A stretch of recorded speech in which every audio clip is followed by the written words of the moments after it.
Story time with Butterfly the Clown. Walter the farting dog. Ugh.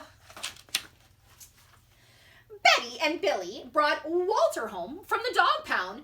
Nobody wanted him, said Billy. But we love him, said Betty.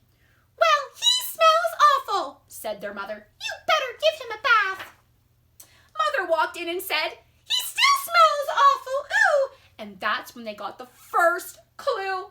The tall tale bubbles in the water. He's probably just a little nervous, said Mother hopefully. His stomach must be upset. But Walter's stomach wasn't upset.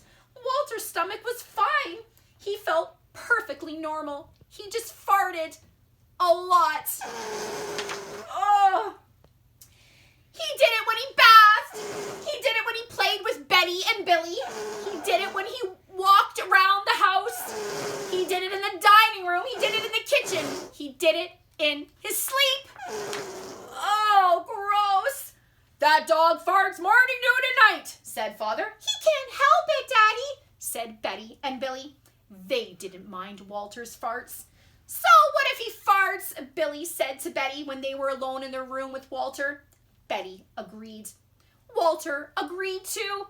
He sat there looking innocently around, farting. Take him to the vet, said Father. Farting, said the vet, or rectal flatulence, as we say in the medical profession, and prescribed a change of diet. They gave Walter every kind of dog food. He farted. They gave him cat food. He farted. They gave him hot dogs, hamburgers, lettuce, tomato sandwiches. They gave him fried chicken. They gave him rabbit food. They made him a vegetarian. No! Gross. No matter what that dog eats, he turns it into farts, roared Father. Oh! Walter got the blame for everybody else's farts too. If Uncle Irv let one slip, he just went near Walter. Then he would say, Walter, and everyone would look at poor Walter. He has to go back to the pound, said Father. No, Daddy, please, please, no, begged Betty and Billy. Don't send Walter away. He goes tomorrow, said Father. They pleaded. Walter just farted. Phew. It was all over. That night, Betty and Billy cried in their beds, and Walter looked at them unhappily. Oh, Walter, said Betty, you've got to stop farting. Because Father's going to send you back to the pound tomorrow, said Billy. Walter knew how serious the situation was. He'd never see Betty and Billy again. No. He resolved to hold in his farts forever. When Betty and Billy fell asleep, he walked down to the kitchen to see if there was anything around to eat. He managed to open the cupboard door with his nose and found the 25-pound bag of low-fat fart biscuits the vet had prescribed to him.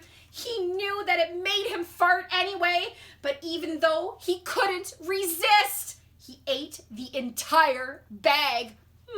Very tasty, Walter said to himself. And then he went down and laid on the sofa. A gigantic gas bubble started to build up inside of him. This is going to be trouble, he said to himself nervously. He was afraid of what might happen if he let it go. He was afraid that house would explode. Oh no, so he kept it in. It wasn't easy. In fact, it was torture. It was torture. But he had resolved to never fart again. To never fart again. His future depended on it. As he lay there with his tail wrapped tightly between his legs, he heard a noise at the window. He watched it slowly open. A pair of burglars came through. They dropped silently into the kitchen. Watch out for the dog, said one of the burglars. He won't bite, said the other. He's a wimp. Walter might have bitten them, except he was filled with so much gas he couldn't even move. They tied a rag around his snout so he couldn't even bark. "Okay," whispered the second burglar, "let's clear this place out." They took everything they could get their hands on.